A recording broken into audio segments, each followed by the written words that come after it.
அப்போஸ்தலர் 19. அப்பொல்லோ என்பவன் கொரிந்து பட்டணத்திலே இருக்கையில் பவுல் மேடான தேசங்கள் வழியாய் போய் எபேசுவுக்கு வந்தான். அங்கே சில சீசரை கண்டு, நீங்கள் விசுவாசிகளானபோது பரிசுத்த ஆவியை பெற்றீர்களா என்று கேட்டான். அதற்கு அவர்கள், பரிசுத்த ஆவி உண்டென்பதை நாங்கள் கேள்விப்படவே இல்லை என்றார்கள். அப்பொழுது அவன், அப்படியானால் நீங்கள் எந்த ஞானஸ்தானம் பெற்றீர்கள் என்றான். அதற்கு அவர்கள், யோவான் கொடுத்த ஞானஸ்தானம் பெற்றோம் என்றார்கள். அப்பொழுது பவுல், யோவான் தனக்கு பின் வருகிறவராகிய கிறிஸ்து இயேசுவில் விசுவாசிகளாய் இருக்க வேண்டும் என்று ஜனங்களுக்கு சொல்லி மனம் திரும்புதலுக்கு ஏற்ற ஞானஸ்தானத்தை கொடுத்தேனே என்றான். அதை கேட்டபோது அவர்கள் கர்த்தராகிய இயேசுவின் நாமத்தினாலே ஞானஸ்தானம் பெற்றார்கள். அல்லாமலும் பவுல் அவர்கள் மேல் கைகளை வைத்தபோது பரிசுத்த ஆவி அவர்கள் மேல் வந்தார்.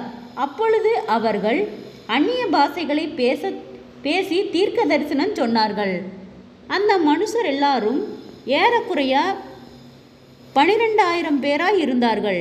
பின்பு பவுல் ஜெப ஆலயத்தில் பிரவேசித்து தைரியமாய் பிரசங்கித்து 3 மாதமளவும் தேவனுடைய ராஜ்யத்துக்கு அடுத்தவைகளை குறித்து சம்பாஷணை பண்ணி புத்தி சொல்லி கொண்டு வந்தான். சிலர் கடினப்பட்டு அவிவிசுவாசிகளாகி கூட்டத்திற்கு முன்பாக இந்த மார்க்கத்தை நிந்தித்தபோது அவன் அவர்களை விட்டு விலகி சீசரை அவர்களிடத்திலிருந்து பிரித்து கொண்டு திரன்னு என்னும் ஒருவனுடைய வித்தியாசாலையிலே அனுதினமும் சம்பாசித்து கொண்டு வந்தான். 2 வருஷ காலம் இப்படி நடந்ததினாலே ஆசியாவில் குடியிருந்த யூதரும் கிரேக்கருமாகிய எல்லாரும் கர்த்தராகிய இயேசுவின் வசனத்தை கேட்டார்கள். பவுலின் கைகளினாலே தேவன் விசேஷித்த அற்புதங்களை செய்தருளினார். அவனுடைய சரீரத்திலிருந்து உருமால்களையும் கச்சைகளையும் கொண்டு வந்து வியாதிக்காரர் மேல் போட்ட வியாதிகள் அவர்களை விட்டு நீங்கி போயின. பொல்லாத ஆவிகளும் அவர்களை விட்டு புறப்பட்டன.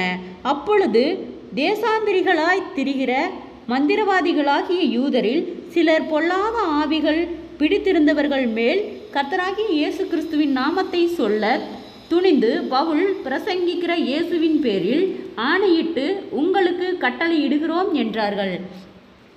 பிரதான ஆசாரியனாகிய ஸ்கேவா என்னும் ஓர் யூதனுடைய குமாரர் 7 பேர் இப்படி செய்தார்கள். பொல்லாத ஆவி அவர்களை நோக்கி, இயேசுவை அறிவேன், பவுலையும் அறிவேன், நீங்கள் யார் என்று சொல்லி பொல்லாத ஆவியுடைய மனுஷன் அவர்கள் மேல் பாய்ந்து பலாத்காரம் பண்ணி அவர்களை மேற்கொள்ள அவர்கள் நிர்வாணிகளும் காயப்பட்டவர்களுமாகி அந்த வீட்டை விட்டு ஓடிப்போனார்கள். இது எபேசுவிலே குடியிருந்த யூத கிரேக்கர் அனைவருக்கும் தெரிய வந்தபோது அவர்கள் எல்லாரும் பயமடைந்தார்கள். கர்த்தராகிய இயேசுவின் நாமம் மகிமைப்பட்டது. விசுவாசித்தவர்களில் அநேகர் வந்து தங்கள் செய்கைகளை வெளிப்படுத்தி அறிக்கையிட்டார்கள். மாய வித்தைக்காரராய் இருந்தவர்களில் அநேகர் தங்கள் புஸ்தகங்களை கொண்டு வந்து எல்லாருக்கும் முன்பாக சுட்டெரித்தார்கள். அவைகளின் கிரயத்தை தொகை பார்த்து 50,000 வெள்ளிக்காசாக கண்டார்கள். இவ்வளவு பலமாய் கர்த்தருடைய வசனம் விருத்தியடைந்து மேற்கொண்டது. ஜெபம். கிருபையாய் நேசிக்கிறதா நல்ல தகப்பனே, ஆசீர்வாதமான வேலைக்காய் நன்றி செலுத்துகிறோம். இயேசுவின் நாமத்தினாலே அப்போஸ்தலர் 19வது அதிகாரத்தின் முற்பகுதியை தியானிக்க கொடுத்த தயவுக்காய் நன்றி செலுத்துகிறோம். இயேசுவின் நாமத்தினாலே இதிலே செய்யப்பட்ட அற்புதங்களும் அதிசயங்களும் ஆண்டவரே நீர் எங்களுக்கு செய்யும்படியாய் நாங்கள் ஜெபிக்கிறோம். அநேக பொல்லாத ஆவியின் கட்டுகளில் சிக்கியிருக்கிற ஒவ்வொருவரையும் கர்த்தர் விடுதலையாக்கும்படியாய் ஜெபிக்கிறோம்.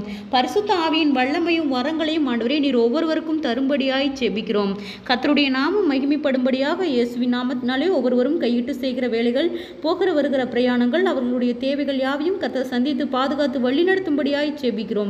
நீர் நேற்றும் இன்றும் என்றும் மாறாதவர், ஒருவராய் பெரிய அதிசயங்களை செய்கிறவர், சேனைகளின் தேவனாகிய கர்த்தர் நீர் பரிசுத்தர். நீர் பரிசுத்தராய் இருக்கிறது போல எங்களையும் பரிசுத்தப்படுத்தி பாதுகாத்து வழிநடத்தும். அநேக இக்கட்டுகளுக்கும் போராட்டங்களுக்கும் நிந்தைகள், அவமானங்கள், தேவையில்லாத வீண் பயங்கள், கலக்கங்கள், மன அழுத்தங்கள், பாரங்கள் இயேசுவின் நாமத்திலே விலகும்படியாய் ஜெபிக்கிறோம். அநேக தன்மையுள்ள ஒவ்வொரு பொல்லாத கிரியைகள் இயேசுவின் நாமத்திலே விலகும்படியாய் செபிக்கிறோம். தற்கொலை எண்ணங்களுக்கு நேராய் போகிற ஒவ்வொரு பிள்ளைகளையும் கர்த்தரே விடுதலையாக்கும். மன அழுத்தங்கள் விலகட்டும் இயேசுவின் நாமத்தினாலே. முன்னோருடைய சாப கட்டுகள் ஆண்டவரே, குடும்பங்களில் இருக்கிறதான பொல்லாத சிந்தைகள் கிரியைகள் ஆண்டவரே, சமாதானத்தை கெடுக்கிற பொல்லாத கிரியைகள் இயேசுவின் நாமத்திலே விலகும்படியாய் செபிக்கிறோம். சமாதானத்தின் தேவன் ஒவ்வொருவரோடும் கூட இருக்கும்படியாய் நாங்கள் செபிக்கிறோம் ஆண்டவரே. எங்களுக்கு விசேஷித்த ஞானத்தையும் தெளிந்த புத்தியும் கொடுக்கும்படியாய் நாங்கள் செபிக்கிறோம் ஆண்டவரே. இம்மட்டும் எங்களை வழி நடத்தினவர், இனிமேலும் நீர் எங்களை பாதுகாத்து வழி நடத்தும்படியாய் செபிக்கிறோம் ஆண்டவரே. அப்பா, அநேக தடுமாற்றங்கள், வீண் பயங்கள் ஆண்டவரே, அப்பா, எங்களுக்கு அநேக தடைகள், போராட்டங்கள், இது எல்லாம் இயேசுவின் நாமத்திலே விலகும்படியாய் செபிக்கிறோம். செபிக்க விடாதபடி அநேக போராட்டங்கள், பொல்லாத ஆவியின் கிரியைகள் விலகும்படியாய் நாங்கள் செபிக்கிறோம் ஆண்டவரே. நீர் அற்புதத்தின் தேவன், எங்களை ஆச்சரியமாய் வழி நடத்துவீராக. இம்மட்டும் எங்களை போஷித்து வழி நடத்தின கர்த்தர், இனிமேலும் எங்களை நீர் பாதுகாத்து வழி நடத்தும்படியாய் செபிக்கிறோம். குதிரை யுத்த நாளுக்கு ஆயத்தமாக்கப்படும், ஜெயமோ கர்த்தரால் வரும் என்று சொன்ன வார்த்தையின்படியாக கர்த்தாவே, நீர் எங்களுக்கு ஜெயம் கொடுக்கிற தேவன், எங்களை பாதுகாத்து வழி நடத்தும்படியாய் செபிக்கிறோம் ஆண்டவரே. ஒவ்வொருவருடைய பிரயாணத்திலும் தேவனுடைய கரம் கூட இருந்து ஆண்டவரே, எல்லா ஆபத்துகளுக்கும் விபத்துகளுக்கும் நீர் விலக்கி பாதுகாத்து கொள்ளும். கர்த்தருடைய நாமம் மகிமைப்படும்படியாக ஒவ்வொருவரையும் சாட்சியுள்ள பிள்ளைகளாய் நிறுத்தும் ஆண்டவரே. நீர் அதிசயத்தின் தேவன், எங்களை ஆச்சரியமாய் வழி நடத்துவீராக. இயேசுவின் மூலம் செபங்கேளும் பிதாவே, ஆமேன்.